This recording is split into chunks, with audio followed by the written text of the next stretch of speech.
Hey man, today we got Cenats. Shout out to Kayoma. I believe I'm saying his name right. He went ahead and put this video together, you know, showing us the journey of Cenats going from homeless to a millionaire, you feel me? The Cenats we know today, the one that all the kids love, you feel me? Look up to and want to be today. Would you guys believe me if I told you Kai was homeless and had to live in a shelter? He grew up in the shelter, bro. He was in the shelter, bro. I don't tell nobody that. I still have shelter sheets in my crib in New York. When most people see Kai Cenats, they think of the money, flashy cars, icy jewelry, and millions of subscribers. But little do y'all know, Kai wasn't just struggling. He was fighting to survive. Kai wasn't even supposed to be here, bro. His whole odds were stacked against him, but even when life had him down, Kai always had that hustle. In this video, I'll be explaining to you guys how Kai Cenats went from broke to rich. Now let's go way back to the beginning. Remember when I was saying that the chances of Kai being rich and famous was super low? Yeah, it was difficult. He was raised by a single mom that was trying to support him and his 3 other siblings. He already started life on hard mode. When they hit rock bottom, they had to live in different homeless shelters just to survive. We couldn't afford to have like a good enough living environment to where we were all comfortable enough. When his family's lives started to get together a little bit, he started going to high school at Frederick Douglass Academy. During this time, he started making YouTube videos. In his early days of YouTube, it was hard for him to gain subscribers and he just didn't have much luck. What's the first content you started doing on that YouTube channel? Q&A, Smash Passes, reaction videos, like a whole, I didn't know what to do. You know what I'm saying? I didn't have a fan base. Even though he wasn't getting that many views, some of the people at school knew about his YouTube channel, including his principal, but she said his stuff sucked. My principal called my videos garbage though, because she found out I was doing it in school, and then she looked at my videos and called them trash. Like, I will never forget that. When you actually think about it, that's kind of crazy. The person that's running the school and that's supposed to be motivating students is the same one calling the guy that's doing something outside the norm weird. Shouldn't that principal be applauding the student for trying something new? That's just ignorant hate. But Kai was not gonna let that stop him. After he graduated high school, he went to college and got a regular 9-to-5 job. I guess at the time he just wanted some security. You know, if the YouTube stuff doesn't work out, I could just at least get a decent job, have a family, and live a comfortable life. But that was always at the back of his mind. Kai knew that doing this YouTube stuff was either to get rich or die trying. When you in your grinding stage, that hunger is different. It's about if you can maintain it or not. All I wanted to do was just work.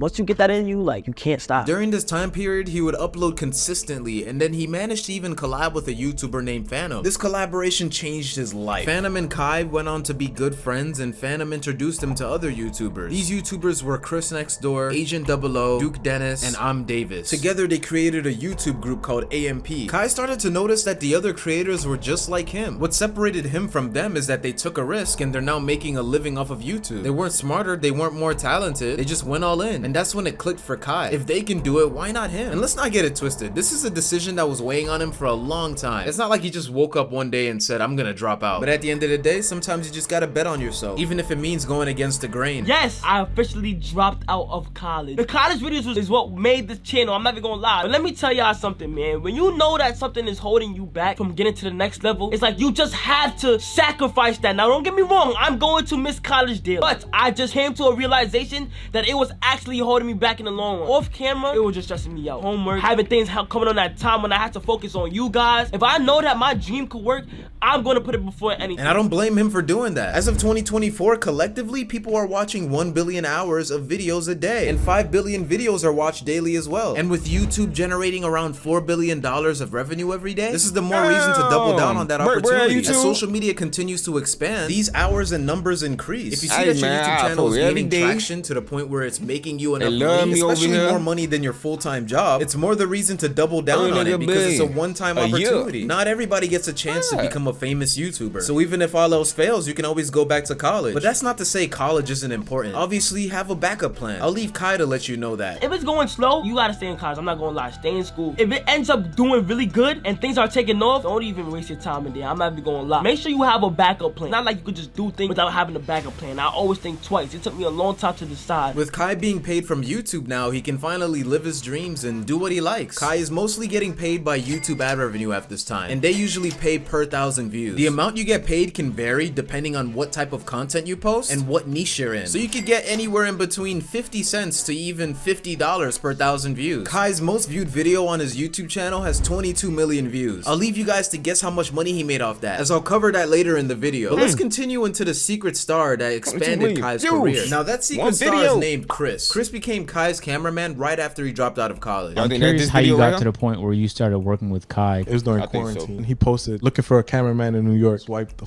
up and I said, hey, I'm here. And he was like, all right, pull up. And he sent me his address and I just Ain't pulled that up. the He one that just explained got the video, canceled? I think I and seen we him literally recently in just got another to video. work. And this is one of the smartest things Kai has ever Did they done. clear It helped everything up Kai's with him, put channel it back on blow the the team? hell up. Kai used to always film by himself, so that made it harder to make content he really wanted to do. So having a dedicated cameraman made it able for him to do other things. Since that move, they've reached a wider audience and gained millions of views across platforms. They've even managed to go to different countries like Asia and Africa, more specifically Taiwan, Ghana, and Nigeria. These millions of views has made Kai's channels hundreds of thousands of dollars. Now this was just a stepping stone, but there was something else that made Kai blow up even more. If you guys are seeing the pattern, Kai is slowly building his team, kinda like a corporate business. A regular business needs its CEO, marketing manager, engineers, communications team, sales teams, product team, and more. One man can only do so many things. If you have different people focusing on different tasks, it makes the company or business work smoother, faster, and efficiently. And what made it smoother for Kai was to hire an editor. Editing is probably 60% of the hard work when it comes to being a content creator. And I can say that for a fact because editing these videos is time consuming. Kai's new editor's name was CB Ryan. He has a YouTube video on his channel explaining the whole process and how he became Kai's editor. Kai basically called me and said that he wanted me on standby to be his editor. He told me that he might need an editor to just be ready. So a week passes by and then he ends up calling me and gives me a video. I ended up doing the video for him. He liked how I did it and then decided to make me his official editor. Not only did Kai have an editor now, he had a good one at that fact. YouTube has a thing called audience retention. And to simplify it, the higher your audience retention, the more likely your video is gonna show up on other people's recommended, meaning you get more views. It's kind of like a positive feedback loop. If John likes this video and watches it all the way through, they show it to Susan. And if Susan likes it, they show it to Jerry, and so on and so on. And in order to have a high watch time, you need an engaging YouTube video with lots of text and graphics. Now this isn't always the case for different niches and channels, but if you're making entertainment and personality based videos like Kai, the editing helps a lot with the storytelling and keeping things engaging, especially considering that as social media gets bigger, attention spans are dropping like crazy. CB's editing work helped Kai gain millions of more views. This isn't the only person that helped Kai get to the top. There's another piece to the puzzle, and that piece is Kai's thumbnail designer. Thumbnails are really important to YouTube videos, and if you don't have a good thumbnail, people won't click on your video. There's a thing on YouTube called CTR, and it measures how many times people saw your YouTube video on their home feed versus how many people that actually clicked and watched it. With those two formulas, you get a percentage. On average, you would like to shoot for an 8% CTR. So for every 100 people that saw your video on their home feed, 8 people actually clicked and watched the video. Oh, I ain't The higher there the yet. I ain't there CTR, yet. the more views you get because more people are clicking on your video or your thumbnail. Kai was looking to increase his CTR by hiring a thumbnail designer. So in early 2022, he set out to do that. This guy's name is Kinsey Creative. This dude is like the Picasso of YouTube thumbnails. As you can see by his work over here, it's very detailed and very realistic. Because of how good these thumbnails were, it spiked a huge surge of engagement for Kai's channel. I mean, just look at this. Kai's older thumbnails and Kinsey's newer thumbnails for Kai. No wonder why it performed so well. If you guys want to see the behind the scenes of how they make these thumbnails, here's a clip I found. This,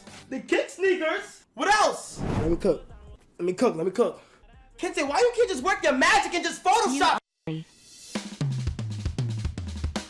And just like that, if you have an interesting looking thumbnail, people are bound to click. In December 2022, Kinsey showed a tweet showing the progress of when he started working with Kai. Because of how great the thumbnails were, they ended up gaining 153 million views and 993,000 subscribers, pretty much a million. And the crazy thing is, this was all in a course of 8 months. Most people can barely even get 50 subscribers in a year. Talk about 1 million in 8 months. Even though Kinsey's thumbnails were amazing, we can't forget about how creative Kai was with his content. He's always doing crazy stunts in his videos, constantly uploading, so that shows his work ethic, and the type of content he does is always pushing the boundaries of what's possible. The reason why they're always pushing the boundaries is because Kai's always cooking up. He has a super secret content wall in his room where he comes up with his best ideas. It almost got leaked a couple months ago, but luckily it wasn't enough for the audience to see. And I'm definitely sure this whiteboard is the reason why he's came up with one of his biggest video ideas. Like when he was doing the 7 days in prison stream, the Red Dead 2 stream, and his 30-day subathon that was non-stop. No breaks, he was streaming every single day. And those videos brought him so many views. I'm talking about millions. Ultimately, Kai is the product. If you package it right and people like the product, aka thumbnail, title, all that stuff, then it's an instant success. And since I just mentioned millions, I think it's an appropriate time to talk about how Kai makes his money. So let's break it down. YouTube's got this thing called CPM, which is also known as cost per mil. It's just a fancy way of saying how much YouTube pays you per 1,000 views. It can range in between 2 cents to $36. But this all depends on what niche you're in. On the upper end of that is people that typically make finance, digital marketing, or education education content. It's because the people that pay for those advertisements have deeper pockets, so they're willing to spend more money to get their audience to buy their product. These are typically finance firms, educational platforms, banks, and anything of that sort. If you're in the entertainment niche like Kai, based off this study I found, you're looking to have a $2.74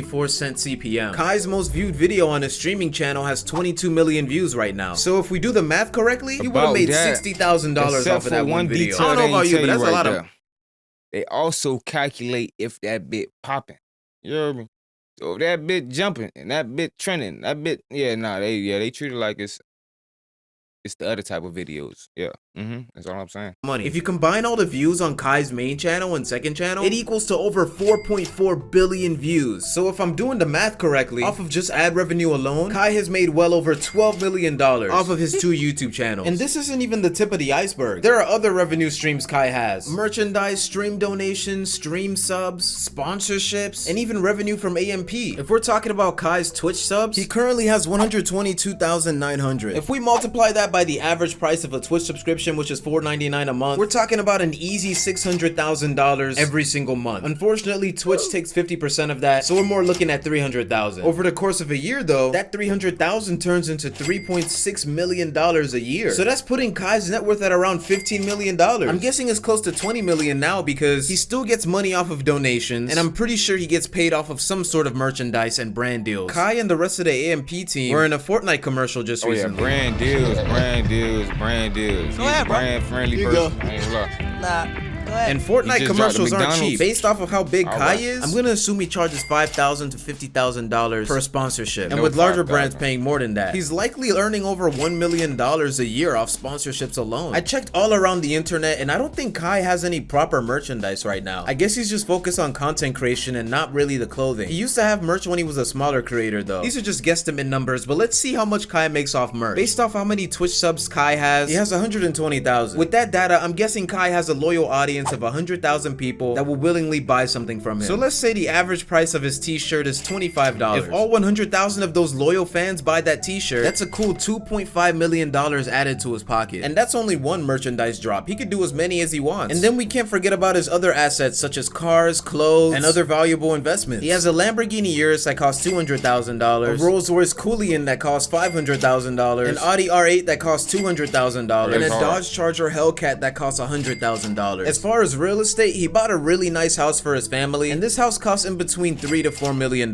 So with all this public information I got, this brings Kai's net worth to well over $23 million. God, that was a lot of math. If Kai went from nothing to something, I'm pretty sure you can do it too. Whatever you got going on, focus on yourself. Whatever you want to do is definitely possible. Chase your dreams and don't take any of it for granted. And pray, like legit have a close connection with God. And if that doesn't motivate you enough, there was a study that said the creator economy could approach $500 billion by 2027. So there's even more memories and money to be made. So what's next for Kai? He says in the future he wants to dive more into acting. Let's say 10 years from now, where do you think you'll be in your life then, and what do you think? I think of this. I want to get into movies and do a whole bunch of acting for real. And with that, I wish him the best of luck.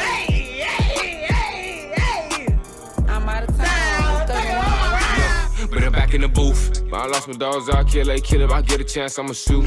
Bye, bro, I crash. Broad day, you know, man, so I'm telling the truth. Ain't no therapist can relate to me, it's why I put my pain in the booth. No, I'm really coming from poverty, borderline, I ain't have no rule. I will hit a list for real, they get fun by trying to learn how to spoof. Fuck around, find who spoofing back, that spoofer, I got spoofed. They asked about Robert, did a lot of it. We the first young niggas with counterfeits. So my bro, I'ma make it, can't lie to shit. Won't never chat much about a lot of shit. Young nigga just trying to get rich. Man, I know I can fuck any bitch. So when I seen yo bitch, she dropped to her knees. She tryna suck this dick. No nigga tryna get that back hella ways, nigga, so weed on the strip. I ain't even wanna fuck your bitch. I said a couple words in that whole just script. Was right there and she waited her turn. Hit both of them.